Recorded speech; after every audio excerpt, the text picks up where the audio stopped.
nos excuses pour ces quelques minutes de retard et aussi pour le retard du démarrage de votre matinale sur Solo Média. Il est 7h passé de 4 minutes, c'est l'heure de votre grande édition du matin. Le journal, voici les principaux titres.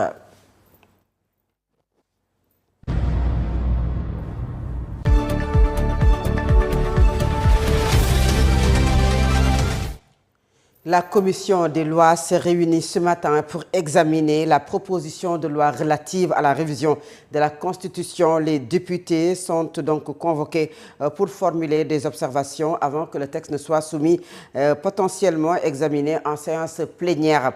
Et puis Mor Mbaye Cissé est en garde à vue à la sûreté urbaine de Dakar. Le journaliste de Seneweb a été convoqué pour être entendu suite à une autosaisine du procureur pour diffusion présumée de fausses nouvelles. Déclaration de patrimoine. Le président de l'OFNAC rappelle que les assujettis disposent d'un délai jusqu'au 31 juillet pour se conformer à cette obligation légale en déposant une déclaration complète et sincère. Passé ce délai, l'OFNAC affirme qu'elle appliquera sans complaisance les sanctions prévues par la loi à l'encontre des contrevenants. Et puis l'Inter, le sport et la revue de la presse mettront un terme à cette édition.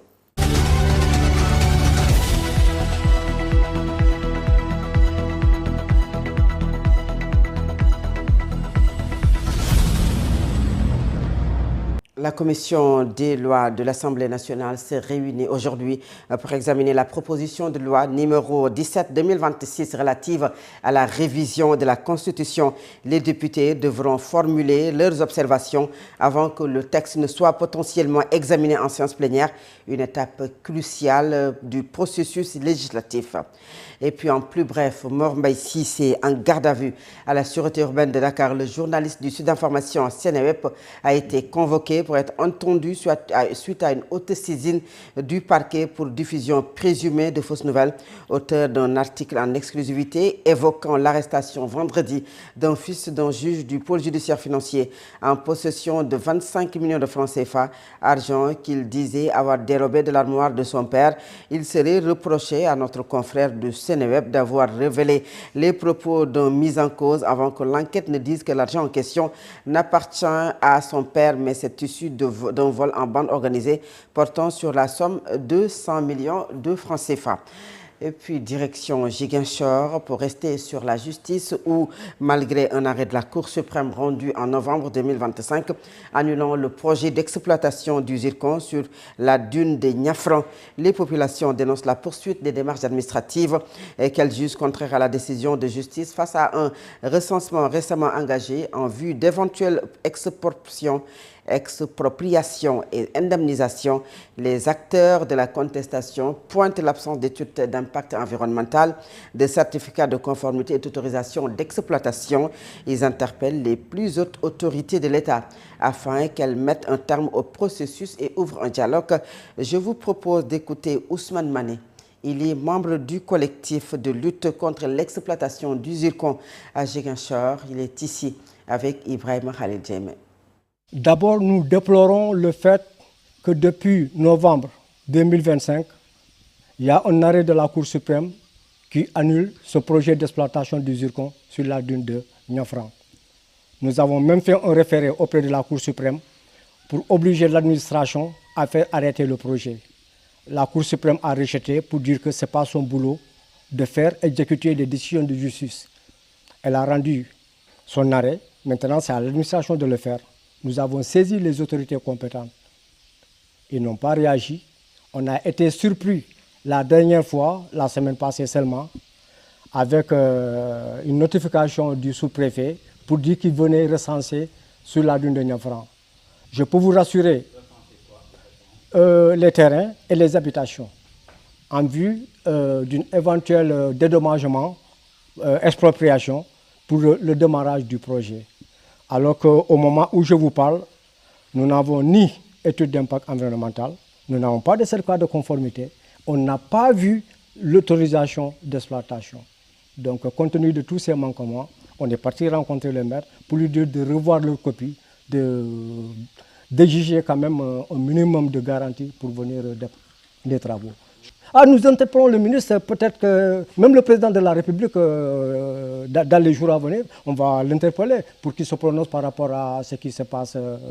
Je pense qu'il est allé à Hambourg, il a vu quand même qu'il y avait des problèmes et tout ça, il avait annulé tout le processus. On veut qu'on fasse la même chose, qu'ils viennent rencontrer les populations de Niafran, qu'ils viennent voir que le zircon, ce n'est pas à Kabadio, ce n'est pas à Konkoudian, mais que c'est à Niafran, qu'ils viennent discuter avec les populations. Donc les plaidoyers et des actions judiciaires, nous sommes en train de les mener pour avoir gain de cause. L'Office national de lutte contre la corruption a profité d'un atelier de renforcement des capacités destiné aux journalistes et professionnels du média pour rappeler l'échéance du 31 juillet relative au dépôt des déclarations de patrimoine. L'institution a prévenu que tout manquement à cette obligation légale exposerait les personnes concernées à des sanctions sans distinction de statut et de fonction. Compte rendu Sira Béatrice et Cherti Janssen. L'Office national de lutte contre la corruption a organisé un atelier de renforcement des capacités à l'intention des journalistes et professionnels des médias. Cette rencontre vise à mieux faire connaître les dispositifs juridiques de prévention de la corruption et de promotion de la bonne gouvernance. Président d'ouverture des travaux, Moustapha Ka a souligné le rôle essentiel des médias dans la sensibilisation des citoyens. De façon souveraine par l'Assemblée nationale, qui sont des textes, je dirais, révolutionnaires au niveau africain. Je veux parler de la loi sur les lanceurs d'alerte qui feront l'objet de débats ici dans cet atelier. Je veux parler également de la loi sur la déclaration de patrimoine qui a considérablement augmenté le nombre d'assujettis. Tout ça, ce sont des signes de volonté, des manifestations de volonté de l'autorité publique par rapport à la lutte contre la corruption et la promotion de la bonne gouvernance et de la transparence. C'est-à-dire qu'il faut que les journalistes soient aujourd'hui participent. Comment participer? Il faut que les journalistes s'outillent afin de pouvoir porter les faits de corruption devant les autorités compétentes. À cette occasion, l'OFNAC a rappelé que la date limite de dépôt des déclarations de patrimoine est fixée au 31 juillet. L'institution a également averti que des sanctions seront appliquées à toute personne assujettie qui ne respecterait pas cette obligation légale. Et par rapport à la déclaration des patrimoines, nous avons décidé de donner un délai jusqu'au 31 juillet. Parce que la loi dit 31 janvier, mais n'oubliez pas que nous avons été installés un 29 décembre, donc le délai était matériellement impossible d'être respecté. Là, on s'est concerté, on a dit qu'il faut mettre maintenant un délai ferme. Et ce délai ferme, c'est le 31 juillet. Au-delà du 31 juillet, toute personne assujettie à la déclaration de patrimoine qui ne l'aura pas fait, l'OFNAC prendra ses responsabilités et va sanctionner sans considération de statut ni de position de la personne. À travers cet appel, l'OFNAC entend renforcer le respect des exigences et de transparence et réaffirme sa détermination à veiller à l'application stricte des dispositions prévues par la loi en matière de déclaration de patrimoine. Le collectif des acteurs de la pêche de Ziguinchor a marché hier dans les rues de Boudodi. C'est pour réclamer la réhabilitation de la route menant au quai de pêche dont l'état de dégradation avancée est aggravé par l'hivernage. À travers cette mobilisation, les acteurs du secteur ont voulu interpeller les autorités sur la nécessité d'un meilleur assainissement de la zone. Le collectif dénonce aujourd'hui les importantes pertes économiques causées par le mauvais état de la route. Je vous propose d'écouter Nefali Baro. Il est le coordinateur du collectif des acteurs de la pêche de Ziguinchor, au micro d'Ibrahim Khalid Djemé. Le collectif des acteurs de la pêche de Ziguinchor, regroupant les pêcheurs, mareyeurs, transformatrices, transformateurs et l'ensemble des professionnels de la filière attire solennellement l'attention des autorités sur la dégradation avancée de la route desservant les sites du quai de pêche de Boudodi et les conséquences graves qui en découlent. Cette situation engendre d'importantes pertes économiques pour les acteurs du secteur. Les camions frigorifiques et autres véhicules assurant le transport des produits halieutiques subissent des dommages matériels fréquents, occasionnant des retards dans l'approvisionnement des marchés et compromettant la qualité des produits. L'état de la route constitue également une menace permanente pour la sécurité des personnes et des biens. Les accidents se multiplient, mettant en péril les usagers, riverains et l'ensemble des opérateurs économiques. Par ailleurs, l'insuffisance des ouvrages d'assainissement et les difficultés d'évacuation des eaux usées favorisent l'insalubrité, augmentent les risques de maladies et dégradent davantage le cadre de vie des populations. Face à cette situation, préoccupante. Le collectif des acteurs de la pêche de Ziguinchor demande la réhabilitation urgente de la route desservant les zones de pêche et les infrastructures halieutiques. La mise en place d'un système efficace de drainage et d'assainissement pour faciliter l'évacuation des eaux usées et lutter contre l'insalubrité. La réalisation de travaux de curage et d'entretien régulier des canaux et ouvrages d'évacuation. Conscient du rôle primordial de la pêche dans l'économie de la Casamance et dans la sécurité alimentaire des populations, nous réaffirmons notre disponibilité à collaborer avec les autorités pour trouver une solution appropriée à ces préoccupations légitimes. La journée mondiale de la fonction publique, à l'occasion, le ministre de la fonction publique et de la réforme du secteur public, Mamadou Lamine Dianté, a présidé hier la cérémonie de remise des prix de la fonction publique aux agents les plus méritants issus des différents ministères sectoriels. Cette distinction vise à promouvoir l'excellence, l'engagement et le sens du service public au sein de l'administration sénégalaise. La cérémonie a également été marquée par le lancement officiel des opérations d'audit physique des effectifs de la fonction publique sur l'ensemble du territoire national. Une opération qui a donc pour objectif de disposer des données fiables sur les agents de l'État et de renforcer la transparence dans la gestion des ressources humaines de l'administration. Un compte rendu de Khalifa Babacar Fall et de Fallou Seck. Cette journée a été marquée par la présence du ministre de la fonction publique à l'occasion de la première célébration de cette journée au Sénégal. Les années précédentes, le Sénégal participe à cette journée, mais en étant invité de la plupart des pays, que ce soit des pays d'Afrique ou d'Europe. Cette année, nous avons reçu l'autorisation des plus hautes autorités du pays pour célébrer cette journée pour la première fois et primer également les agents publics qui sont les plus méritants dans les différents services. L'événement a également été marqué par le déploiement d'une équipe d'audit chargée de recenser et d'identifier les agents de l'administration publique, une opération qui vise à déposer des données fiables sur les effectifs de l'État. Aujourd'hui, nous allons procéder au déploiement des équipes d'audit sur l'étendue du territoire national. Donc c'est une opération très simple, mais qui vise en réalité trois objectifs. Au-delà de la modernisation de l'administration, il s'agit de la fiabilisation des effectifs. Ensuite, il faut une rationalisation des ressources de l'État, mais également une maîtrise de la masse salariale. Le ministre a ainsi invité l'ensemble des agents publics à réserver un accueil favorable aux équipes sur le terrain et à collaborer pleinement pour la réussite de cette mission. Donc c'est pourquoi nous invitons l'ensemble des agents de l'État à accorder le meilleur accueil à ces auditeurs et à collaborer pour l'effectivité de cette opération qui nous incombe à nous tous. C'est pourquoi donc je lance également un appel à tous les chefs de service, les directeurs, pour que véritablement tout le monde puisse collaborer avec l'ensemble de ces équipes qui seront déployées sur l'étendue du territoire national du 23 juin au 31 juillet 2026. La cérémonie a pris fin avec la remise des prix de la fonction publique aux agents les plus méritants. Une distinction destinée à récompenser l'excellence, les performances individuelles ainsi que le sens du service public au sein de l'administration sénégalaise. Dans le reste de l'actualité, la modernisation du paysage audiovisuel national passe aussi par le renforcement des infrastructures de diffusion. C'est dans cette dynamique que le ministère de la Communication et des Relations avec les institutions, le ministre lui-même, Bakary Sarr, a effectué une visite officielle à la TDS-SA, l'opérateur public chargé de la diffusion des signaux audiovisuels, une immersion au cœur d'un maillon essentiel de la souveraineté numérique du Sénégal, marqué par des échanges sur les défis, les ambitions et les perspectives de développement de l'entreprise. Compte rendu Djibril Niane et Cheikh Tidiane Sène. Le ministre de la Communication et des Relations avec les institutions, Dr Bakary Sarr, a effectué une visite officielle au siège de TDS-SA, une première depuis sa prise de fonction qui lui a permis de s'imprégner des installations techniques de l'opérateur public chargé de la diffusion des signaux audiovisuels sur l'ensemble du territoire national.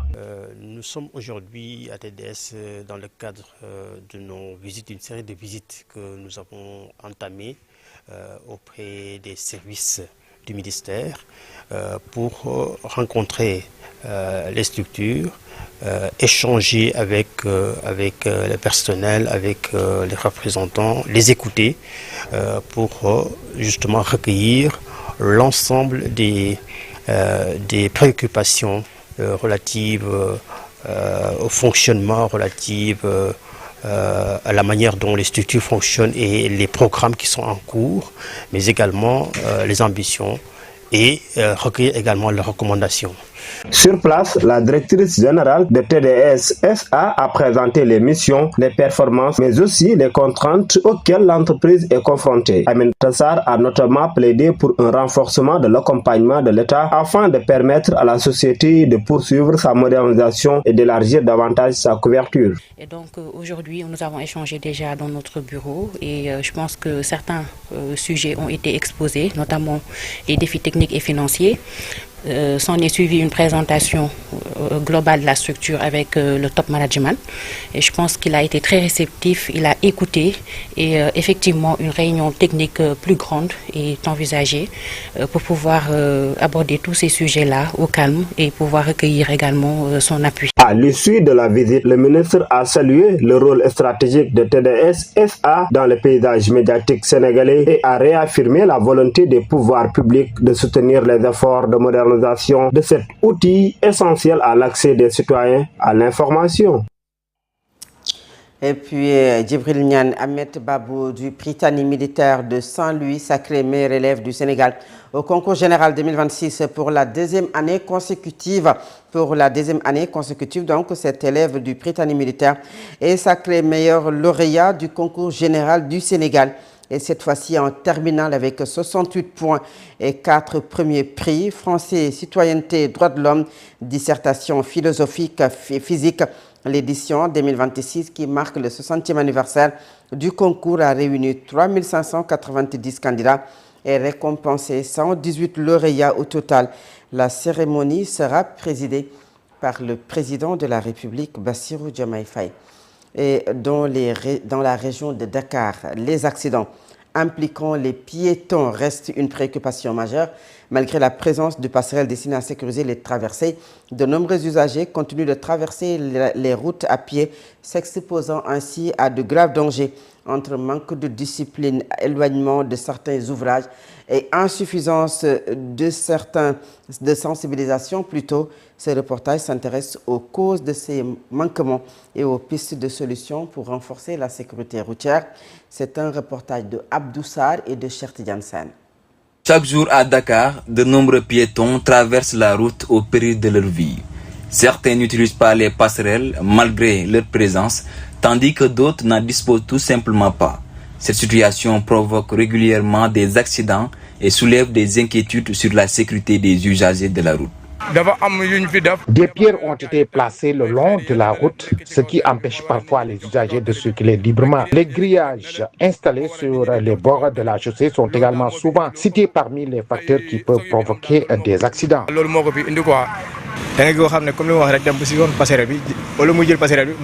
On voit souvent des personnes traverser la route alors qu'une passerelle se trouve juste à côté. Même si la distance entre certaines passerelles peut paraître longue, il est important de faire l'effort de les utiliser pour notre sécurité.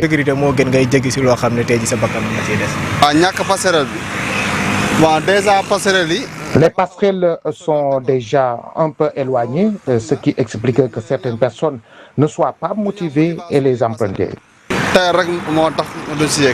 Pour faire face à ce problème, les populations avancent plusieurs pistes de solutions. Lorsque des personnes ignorent la passerelle pour traverser la route, on devrait les attaquer et les faire payer 3000 francs. Pour moi, si la sécurité est renforcée avec la présence de gendarmes, les usagers éviteront de traverser la route et utiliseront davantage les passerelles. Il faudrait essayer de réduire la distance entre les passerelles et installer davantage de passages piétons. Les automobilistes doivent également respecter ces aménagements pour la sécurité des piétons. Entre manque d'infrastructures et non-respect des dispositifs existants, les risques demeurent élevés. Selon les chiffres de la gendarmerie nationale, le Sénégal a enregistré 7532 accidents de la circulation en 2025, faisant 850 morts et plus de 12 600 blessés. Un bilan alarmant qui rappelle l'urgence de renforcer la sécurité routière et de protéger davantage les piétons. Reportage de Abdou Sarr met un terme à la première partie de cette édition. La seconde partie, c'est la page internationale, le sport et la revue de la presse. À présent, l'Inter.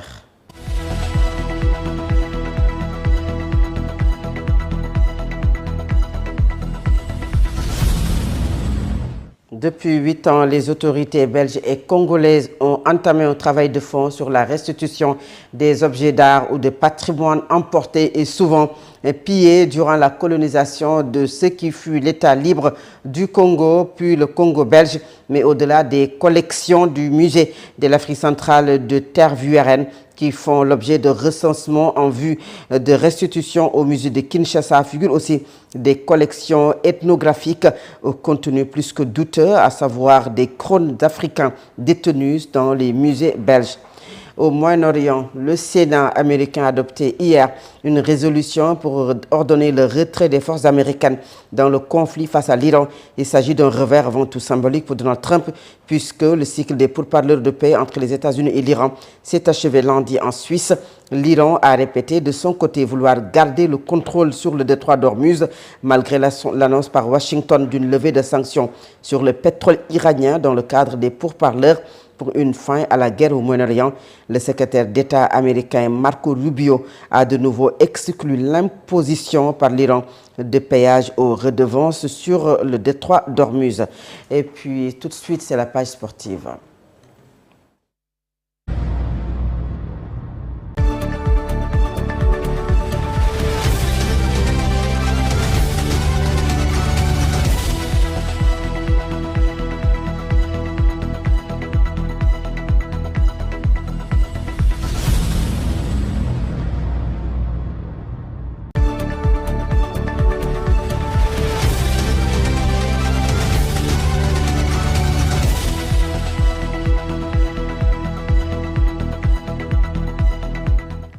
Le sport, c'est l'affaire d'Alamine Senghor. Bonjour. Merci. Bonjour à vous, Fatou Abdoulaye. Bonjour à toutes et à tous.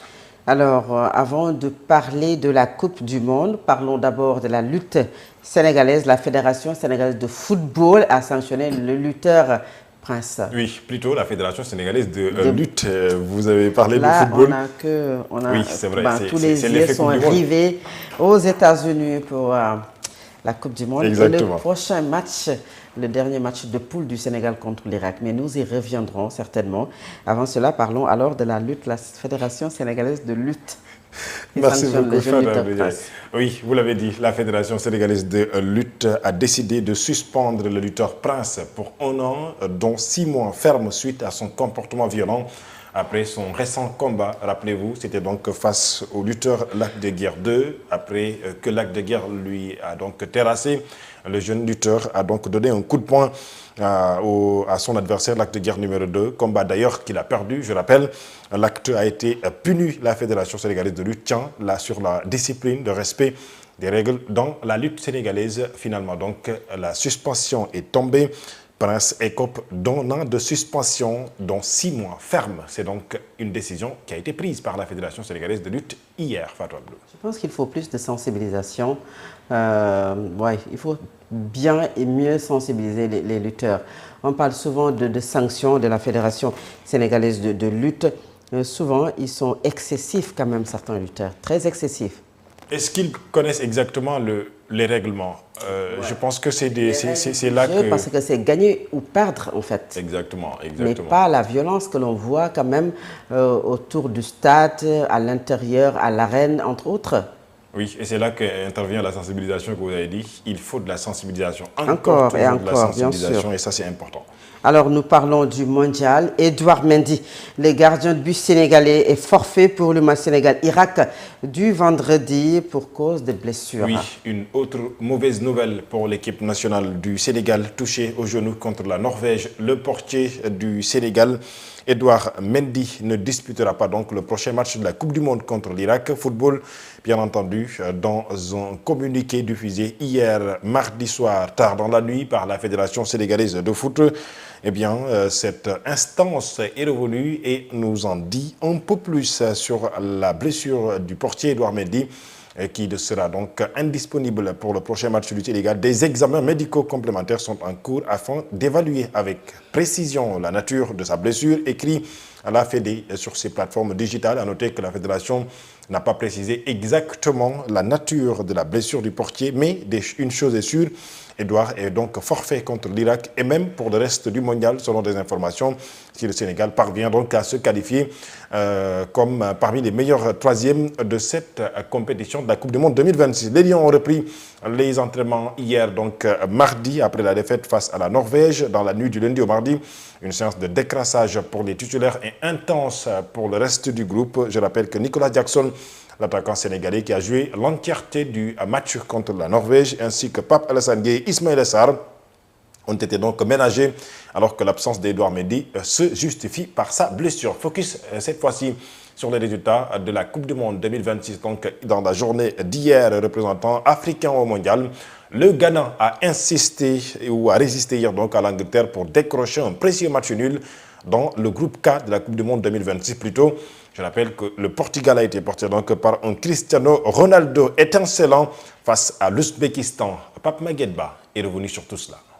Dans le groupe 4 de la Coupe du Monde 2026, l'Angleterre a été accrochée par le Ghana sur le score de 0 but partout. Un résultat qui permet aux Black Stars de rester pleinement dans la course à la qualification. Comme attendu, les hommes de Thomas Tuchel ont largement dominé la possession du ballon et multiplié les offensives durant la rencontre. Cependant, les Trillions ont longuement manqué de créativité et d'efficacité dans le dernier geste face à une équipe ghanéenne parfaitement organisée. Bien regroupée en défense, les Black Stars ont fermé les espaces et misé sur des contre-attaques rapides pour tenter de surprendre leur adversaire. Si les occasions ont été rares en première période, le match s'est animé après la pause. Les Anglais ont poussé pour faire la différence après plusieurs situations dangereuses, notamment une tête d'Aurélie sur la barre transversale et une grosse occasion manquée par Harry Kane. Le Ghana a également montré qu'il pouvait se montrer dangereux, notamment grâce à Prince Adou qui a mis la défense anglaise sous pression à plusieurs reprises.